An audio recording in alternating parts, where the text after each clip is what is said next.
Hello cancer, welcome to Gurumaa Hindi tarot. और ये reading है इस बारे में कि उन्हें उनका कर्मा कैसे मिल रहा है। तो ये रीडिंग आपके लिए है।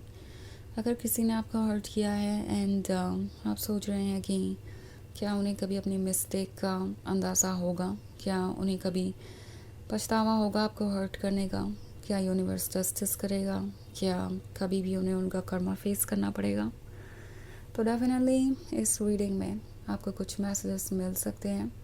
तो चलिए आगे बढ़ते हैं और देखते हैं आपके लिए क्या मैसेजेस है। Cancer, messages for cancer.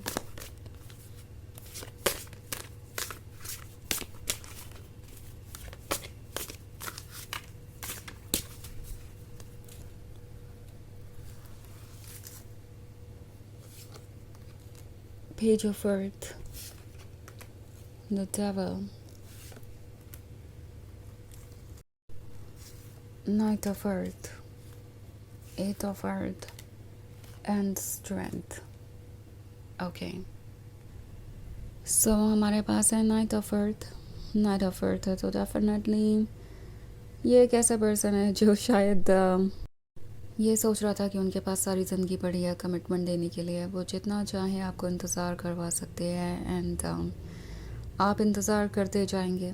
आपको इग्नोर कर रहे थे और आपके कमिटमेंट की इच्छा को शायद इस पर्सन ने किसी तरीके की प्रॉब्लम दर्शा दिया। लाइक आप कुछ ज़्यादा ही एक्सपेक्ट कर रहे हैं, जल्दबाजी में है, डेस्परेशन है आपके अंदर और आप वेट नहीं कर सकते। आपको शायद बुरा फील करवाया सिर्फ इसलिए क्योंकि आप चाहते थे कि आपको पता चले कि ये रिलेशनशिप कहाँ जा रहा है एंड आप उनके साथ अपना फ्यूचर इमेजिन कर रहे थे। आप चाहते थे कि आपको कमिटमेंट मिले। सो ये अब रियलाइज़ कर रहे हैं कि आपको इस तरीके से इग्नोर करना कोई अच्छा आइडिया नहीं था, बिकॉज आप दोनों के बीच डिस्टेंस आ चुका है। द डेविल का कार्ड है। सो पॉसिबली ये डेविल कोई बाहर से इंटरफेरेंस हो सकता है। लाइक कोई ऐसा पर्सन हो सकता है जो शायद इन्हें एडवाइस कर रहा था कि उनके लिए ये रिलेशनशिप ठीक नहीं है।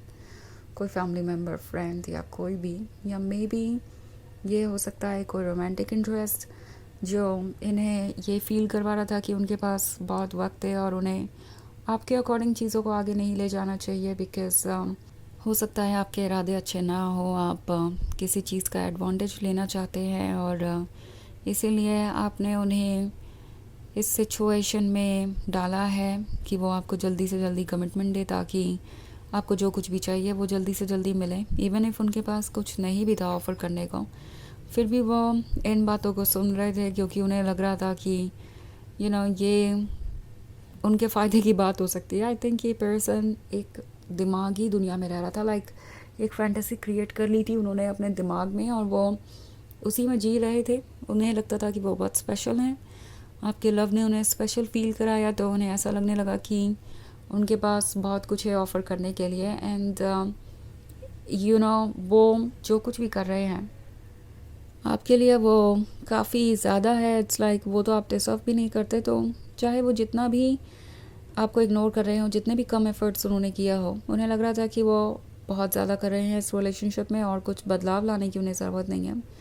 सो इन्होंने हो सकता है आपसे दूरी बना ली यही सोच के कि शायद ये आपको मजबूर कर देगा अपने आप को चेंज करने पे, या फिर द डेविल का कार्ड है तो इन्होंने किसी और को चूज़ किया। इन्हें लग रहा था कि ये डेविल उन्हें खुश रखेगा और वो जो भी सोच रहे हैं वो बिल्कुल ठीक सोच रहे हैं।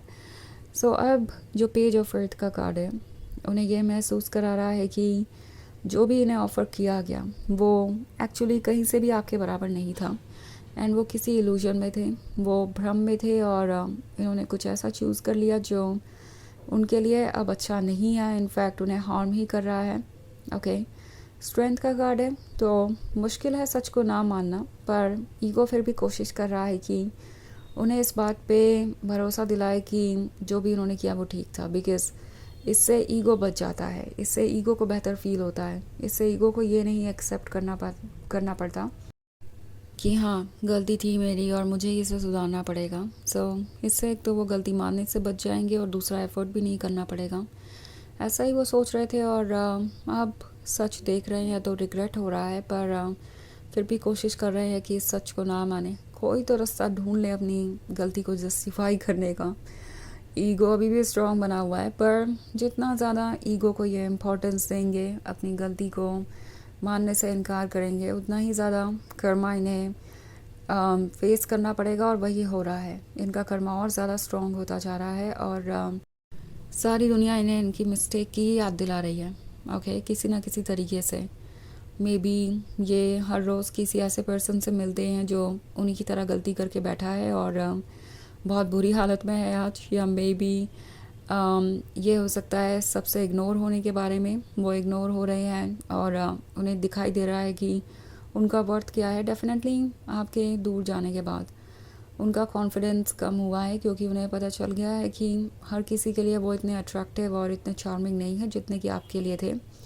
एंड आपकी प्रेजेंस ही उन्हें स्पेशल फील कराती थी, आपकी वजह से ही उन्हें लगता था कि वो ख़ास है। और आपकी एब्सेंस में कोई चीज़ मैटर नहीं करती, बिकॉज वो है ही नहीं जो वो खुद को समझते थे। सो बहुत सारी चीज़ें हो रही हैं, मे बी ये पर्सन बहुत सारे कोइंसिडेंसेस को फेस कर रहा है और हर चीज़ इन्हें इनकी मिस्टेक की याद दिला रही है, जैसे कि वो सफ़र करेंगे अगर उन्होंने आज कुछ ठीक नहीं किया तो। एट ऑफ अर्थ का कार्ड है, तो डिस्ट्रैक्ट करने की कोशिश कर रहे हैं खुद को, बिकॉज यूनिवर्स उन्हें साइन से बम्बार्ड कर रहा है जो उन्हें बार बार याद दिलाते हैं कि उनकी मिस्टेक क्या है। उनकी सोल की आवाज़ भी उन्हें बार बार यही कहती रहती है कि उनसे मिस्टेक हुई है। हर वक्त वो एक ही बात के बारे में सोच रहे हैं, हर वक्त उन्हें अपने मन की आवाज़ सुनाई दे रही है। ये उन्हें गिल्ट और शेम फील कराता है, ना किसी चीज़ को एंजॉय कर पाते हैं, ना किसी चीज़ पे फोकस, और बहुत परेशान हैं। इसलिए एट ऑफ अर्थ के साथ अपने आप को डिस्ट्रैक्ट करने की कोशिश कर रहे हैं। उन्हें लगता है कि ये अच्छा आइडिया है अपनी प्रॉब्लम से दूर जाने का, ओके, क्योंकि और कोई तरीका उन्हें फ़िलहाल तो नज़र नहीं आ रहा। सो वैसे ये एक जनरल रीडिंग है, ये सबसे रेजोनेट नहीं करेगी, एनर्जी रिवर्स हो सकती है अगर आप क्रॉस वॉचर हैं। इसके अलावा अगर आप पिछले वीक की रीडिंग या ईयरली रीडिंग देखना चाहें 2025 की, तो उसका लिंक आपको डिस्क्रिप्शन बॉक्स में मिल जाएगा हमेशा की तरह। सो चलिए आगे बढ़ते हैं और देखते हैं और क्या मैसेजेस हैं आपके लिए। Messages for cancer, ace of fire, the hierophant, five of air, elder of fire and six of fire. Okay, so हमारे पास है फाइव ऑफ एयर। उन्हें याद है किस तरीके से वो आपके एफ़र्ट्स को इग्नोर कर दिया करते थे, किस तरीके से उन्हें ऐसा लगता था जैसे ये रिलेशनशिप हमेशा उनके कंट्रोल में रहेगा, उनके पास रहेगा, और वो इसे टेकन फॉर ग्रांटेड लिया करते थे। ये सब फायर है, तो ऑब्वियसली ये रियलाइज़ कर रहे हैं कि वो बहुत क्लोज थे अपनी जर्नी के, पर तभी उन्होंने गिव अप कर दिया। और ये बात उन्हें हर पल याद आती है और हर पल उन्हें इस बात का पछतावा है। द हायरोफेंट है, तो अभी भी आपसे कनेक्टेड महसूस करते हैं। इस बात को एक्सेप्ट कर पाना बहुत मुश्किल है कि ये रिलेशनशिप उनके लिए वर्क नहीं करेगा, बट इसके अलावा उनके पास कोई चारा भी नहीं है। ओके, एल्डर ऑफ फायर है, तो आपकी प्रेजेंस, आपका चार्म, आपकी बातें, आपका लुक्स, आपको देखना, हर चीज़ ये पर्सन मिस करता है और हर पल रिग्रेट से भरा हुआ है और सैडनेस से भी, क्योंकि ये ऑफ कोर्स अब मिस कर रहे हैं उसी लव को, तो इन्हें आपका साथ चाहिए। एंड इसी तरीके से ये अपने कर्मा को फेस कर रहे हैं इस वक्त। सिक्स ऑफ फायर का कार्ड है, तो फ़िलहाल ईगो जीतने की कोशिश कर रहा है, बट ये कुछ समय की बात है, क्योंकि ईगो इवेंचुअली ओवर पावर हो ही जाएगा इमोशन से और लव से, एंड देन चीज़ें चेंज होंगी। ओके, सो चलिए देखते हैं आपके लिए ऑरेकल मैसेज क्या है।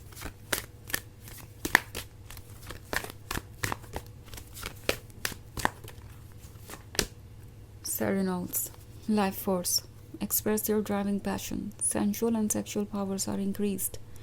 तो ये कार्ड इस पर्सन की फीलिंग्स की ओर इशारा कर रहा है। ना सिर्फ ये इमोशनली आपको मिस कर रहे हैं, बल्कि ये पर्सन आपको फिज़िकली भी अपने क्लोज चाहता है। ये पर्सन चाहता है कि हर लेवल पे आप दोनों कनेक्ट करें।